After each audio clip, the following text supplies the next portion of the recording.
संसार में कोई ऐसा व्यक्ति नहीं है जो दुखी रहना चाहता हो। हर व्यक्ति सुखी रहना चाहता है। अब गुरु ने नाम दान दे दिया है तो फिर दुख काहे का? अरे भाई, गुरु चाहे तो हमें सब कुछ दे सकता है, और गुरु का यह कहना मान लो तो मैं कहता हूं सारे दुख दूर हो जाएंगे। कोई दुख नहीं रहेगा, कोई चिंता नहीं रहेगी, कोई परेशानी नहीं रहेगी, कोई विपत्ति नहीं आएगी, सब काम सही ढंग से अपने आप चलेंगे। अरे जिसने हमें नाम दान दिया है उस गुरु ने हमारी जिम्मेवारी ली है कि वो हमारा कभी अहित नहीं होने देंगे। ये समझने की कोशिश करो, इस नर तन में हमने सबसे अच्छा कोई काम हमारे साथ हुआ है तो हमें नाम दान मिला है, यही हुआ है। कहा है ना, पलटू नर्तन पाए के भजे नहीं करतार। पलटू नर्तन पाए के भजे नहीं करतार, जमपुर बांधे जाओगे कहो पुकार पुकार। एक दिन ऐसा आएगा कि हमारे साथ बड़ी ख्वारी होगी। उस समय हम पुकारें अपने गुरु को, उस शब्द को, तो भाई परमात्मा तुल्य है हमारे सदगुरु, देख रेख तो उस समय भी करते हैं। लेकिन भाई ये नर्तन पाने के बाद, गुरु से नामदान मिलने के बाद, अभी भी यदि हम नाम की कमाई नहीं करते, गुरु का बताया हुआ काम नहीं करते, तो फिर दुख क्यों नहीं होंगे? दुख किसे नहीं होंगे? हम ही होंगे भाई। तो कुछ सारी इच्छाएं आज तक तो किसी की पूरी हुई नहीं। इच्छाएं इतनी हैं कि असीम, और जरूरतें गुरु कभी अधूरी नहीं रहने देता, हर जरूरत पूरी करता है। बस उनका एक काम करते चलो। कोई लंबा चौड़ा काम नहीं है, गुरु का एक काम कर लो और फिर सारे दुख, सारी चिंताएं, सारी मुसीबत सब अपने सर ले लेते हैं। बताइए, इससे और सस्ता सौदा और क्या होगा? ना कुछ लगा और सब कुछ पा लिया। आप देख लो, कोई भी व्यापार करके देख लो, हर व्यापार में आपको नुकसान होगा, हर व्यापार आपको दुख देगा। पैसा भी कमाओगे, दुख भी कमाओगे, शांति नहीं रहेगी। और यहां पर नाम, वो भी बगैर दाम, केवल गुरु ने भावनाएं देखी, नाम दान दे दिया, और उस नाम के साथ अपने आप को जोड़ लो। फिर देखो, ना कोई चिंता, ना कोई परेशानी। चरण कमल आराध भगवंता, हर सिमरैं तेरी मिटे सारी चिंता। पांचवी पातशाही ने कहा है कि जो लोग गुरु के चरण कमलों का ध्यान करते हैं, यहां सिर्फ ध्यान से मतलब है उनके द्वारा दिए गए नाम का सुमिरन करते हैं और शब्द स्वरूपी गुरु का ध्यान करते हैं। हर सिमरन ते मिटी मेरी चिंता, फिर सारी चिंताएं मेरी अपने आप चली गई। परिवार की, कारोबार की, शरीर की, हर तरह की चिंता गुरु ने अपने सर माथे ले ली। भाई हमारी ख्वारी कब होती है? सोचा? अगर नहीं सोचा है तो सोच के देखो कि इंसान की ख्वारी जब होती है जब वो हर चीज की अति कर देता है। इतिहास के पन्ने पलट कर देख लो। अरे कैसे कैसे महावीरों के साथ ऐसा हुआ, जब उन्होंने अति की तो उनकी बड़ी ख्वारी हुई। दुर्योधन, दुशासन, रावण, शूर्पणखा, कंस और पता नहीं कितने लोग, ऐसे अनेक लोग हैं। इन लोगों ने अपनी अति में कोई कोर कसर नहीं छोड़ी। अब हम भी एक तरफ हम नामधारी हैं, उसके बावजूद भी हम अति नहीं छोड़ते, हर काम में अति रखते हैं। आप देखिए फिर हम में और जो नामधारी नहीं है उन लोगों में क्या फर्क है? एक से तो हो गए हम, लेकिन अंतर होना चाहिए। ऐसा नहीं है कि अपने गली में तख्ती लटका लो कि हम नामधारी हैं। अरे वैसे ही हमारे चाल चलन से, हमारी बोल चाल से, हमारी सोच से पता चल जाना चाहिए लोगों को कि हम फला फला गुरु से दीक्षित हैं। हमारे अपने कहने से नहीं, हमारे वर्ताव से लोगों को पता चलना चाहिए कि हम फला गुरु से दीक्षित हैं। देखो कितना बड़ा सत्संगी आदमी है और कितना निमाना है। संसार में हमारे पास सब कुछ है लेकिन हम दुखी हैं। लेकिन ये कितना सुखी है, इसके पास ऐसा लगता है जैसे कुबेर का खजाना है। और मैं इसके घर गया, इतनी शांति, चाहे साजो सामान ज्यादा नहीं थे पर ऐसा था जैसे मंदिर में आ गए हो। ऐसे लगना चाहिए, ऐसे विचार होने चाहिए कि जो आपसे मिले आपसे खुश हो, ये नहीं कि आपसे दुखी हो। ज्यादातर लोग दुखी होते हैं एक दूसरे से मिलकर, उसके जाते ही उसकी बुराई करने लग जाते हैं, ना ये तो बेकार आदमी है। ऐसा समझो कब होता है, जब हम सही तरह से नाम को नहीं पकड़ पाए कि सच्चाई है क्या। संसार का कोई ऐसा पदार्थ नहीं है जो हमारे गुरु की बराबरी कर सकता हो। तो फिर इन पदार्थों को, रिश्तों को, माया को हम इतना महत्व क्यों देते हैं? महत्व देना है तो गुरु को दो, नाम को दो। भाई गुरु को दो जिन्होंने हमारी जिम्मेवारी ली है, जिन्होंने हमें नाम दान दिया है।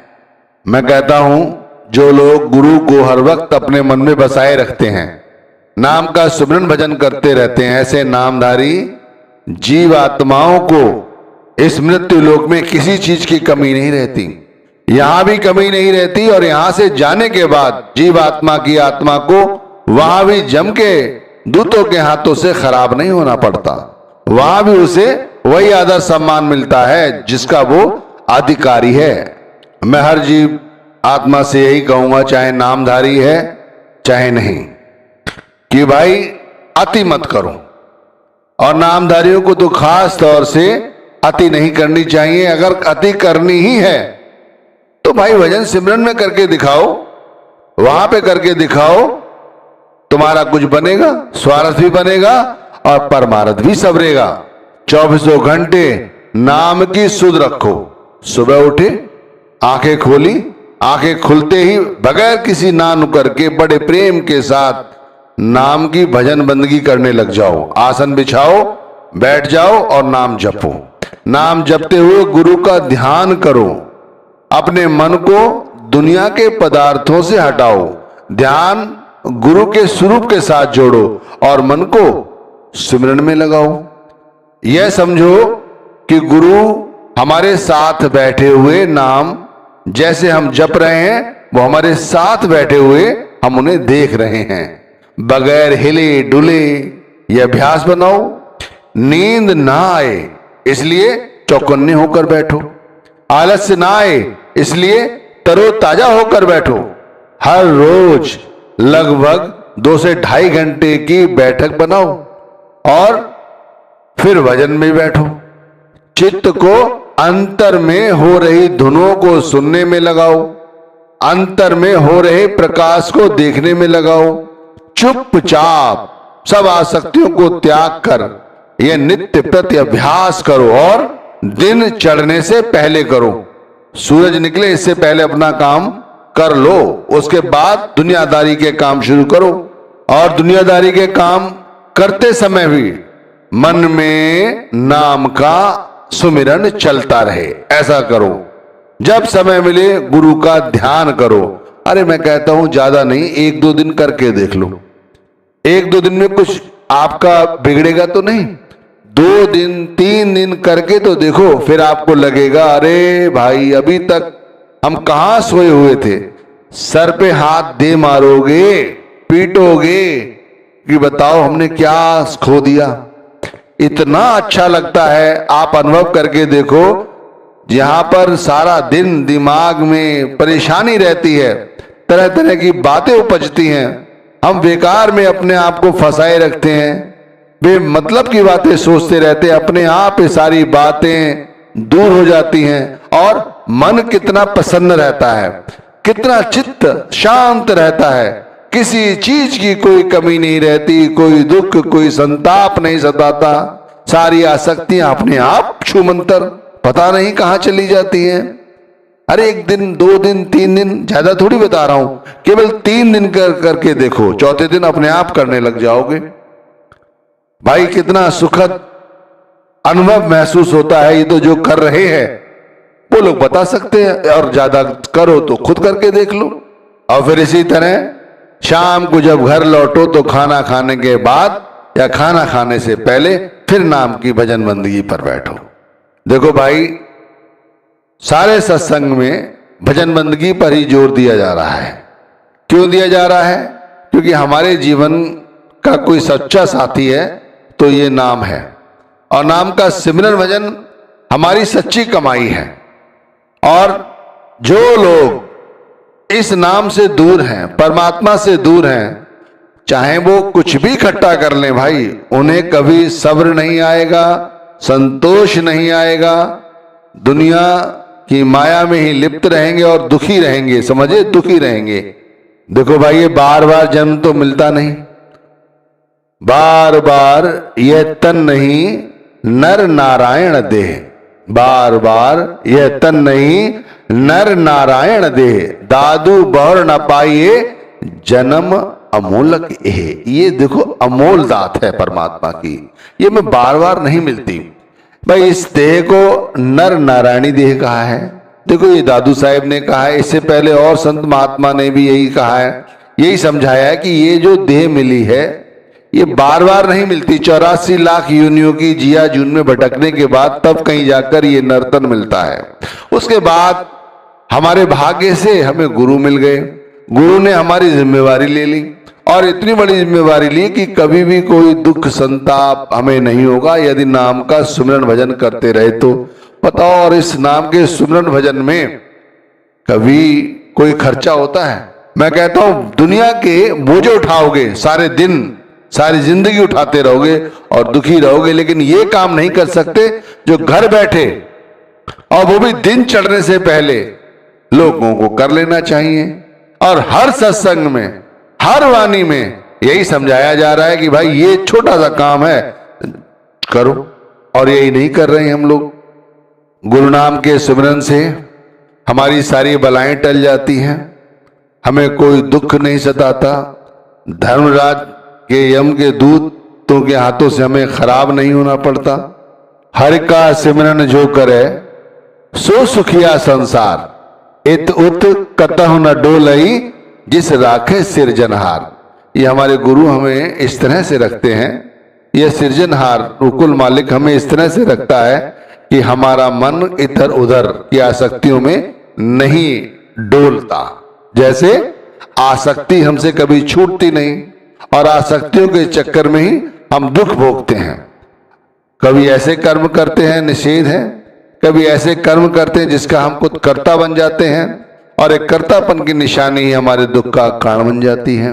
और मैं कहता हूं कि हर सिमरन, ये जो सिमरन है गुरु नाम का सिमरन, ये कभी ना छूटे, ऐसी प्रैक्टिस बनाओ। हर सुबह यही प्रैक्टिस करने बैठो, ये गुरु नाम का सिमरन ना छूटे, चाहे कुछ भी छूट जाए। भाई, एक सपने की तरह है जीवन, यह सब खेल रैन का सपना, मैं तुमको अब दिया जगाए, झूठी काया झूठी माया झूठा मन जो रहा लुभाए। देखो हमारा मन हमें किस तरह से भ्रमों में फंसाता है, कैसे कैसे संसार के पदार्थों के बारे में सोच सोच कर लुभाता है, विषय वासनाओं में फंसा के रखता है। और देखो ये उम्र कितनी है, 72, 75, ज्यादा से ज्यादा 80 वर्ष, इससे ज्यादा क्या जियोगे।